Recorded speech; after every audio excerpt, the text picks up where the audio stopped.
Assalamualaikum warahmatullahi wabarakatuh. Apa kabar anak-anak Bapak semua? Apa kalian sehat-sehat? Ya, kita sama berdoa kepada Allah Subhanahu wa taala. Mudah-mudahan pandemi corona ini dijauhkan dari negeri kita sehingga kita bisa kembali beraktivitas seperti biasanya. Untuk pembelajaran kita pada hari ini, kita masuk kepada materi baru, yaitu tentang reproduksi pada tumbuh-tumbuhan. Atau dengan kata lain, kita akan membahas tentang bagaimana caranya tumbuh-tumbuhan melakukan proses berkembangbiakan. Buku sumber yang kita gunakan pada pertemuan kali ini adalah buku BSE Depdiknas halaman 53 sampai halaman 63. Silakan kalian persiapkan bukunya.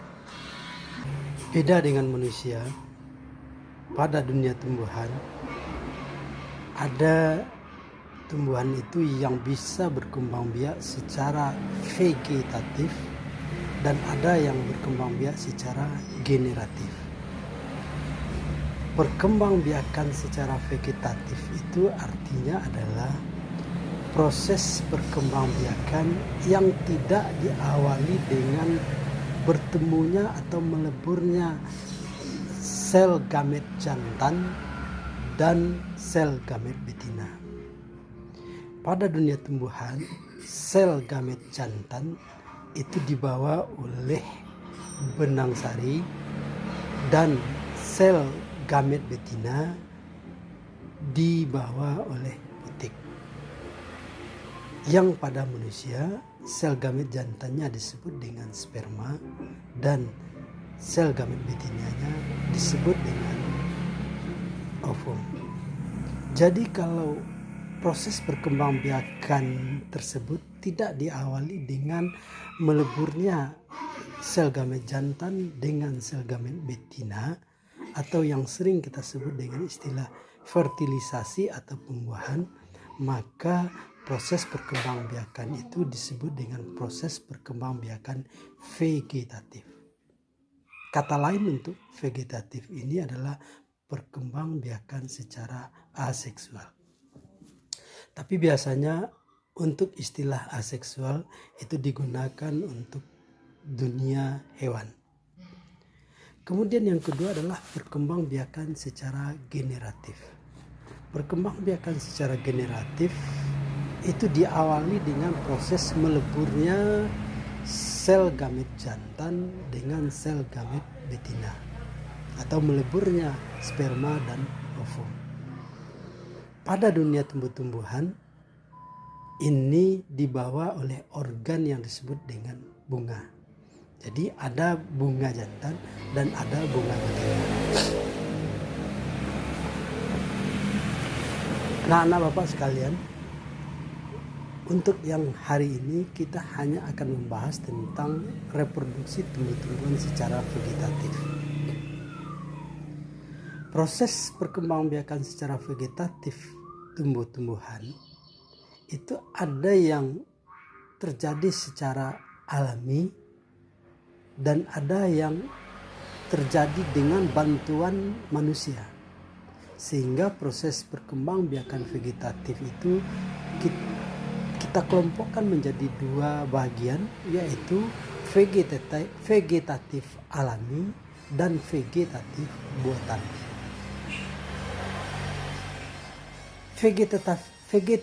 Vegetatif alami contohnya adalah rizoma.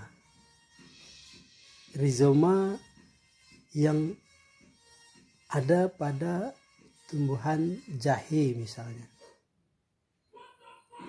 Rizoma itu adalah bagian dari batang yang menjalar di dalam tanah. Kemudian yang kedua adalah tunas adventif, yaitu tunas-tunas yang tumbuh bukan di ujung-ujung batang. Kemudian yang ketiga adalah stolon atau geragih. Ini adalah batang yang merambat atau menjalar di atas permukaan tanah. Kemudian yang keempat adalah umbi lapis. Umbi lapis ini sebenarnya adalah bentuk dari susunan daun yang sangat rapat sehingga membentuk seperti sebuah umbi. Berikutnya adalah umbi batang. Umbi batang ini adalah bagian dari batang yang terbenam di dalam tanah dan berfungsi sebagai cadangan makanan. Berikutnya tunas. Kemudian perkembangbiakan vegetatif buatan antaranya adalah yang pertama cangkok, kemudian yang kedua merunduk, yang ketiga adalah menyambung atau mengenden, kemudian yang kelima adalah okulasi, dan yang terakhir adalah stek.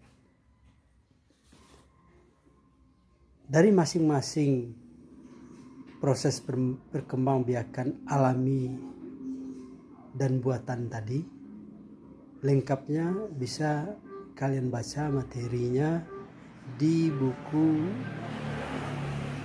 BSE Dekdinas yang telah Bapak kirimkan melalui WA.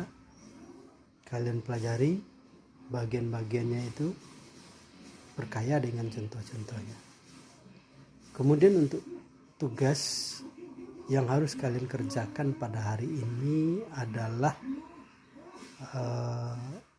mencari contoh tumbuh-tumbuhan yang berkembang biak secara vegetatif alami,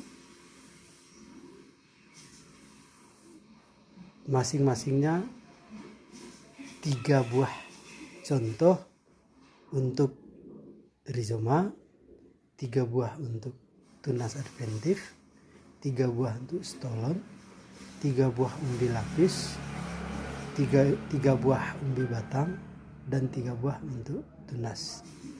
Kalian utamakan contoh-contoh tumbuhannya itu adalah tumbuh-tumbuhan yang bisa kalian temui di lingkungan kalian masing-masing.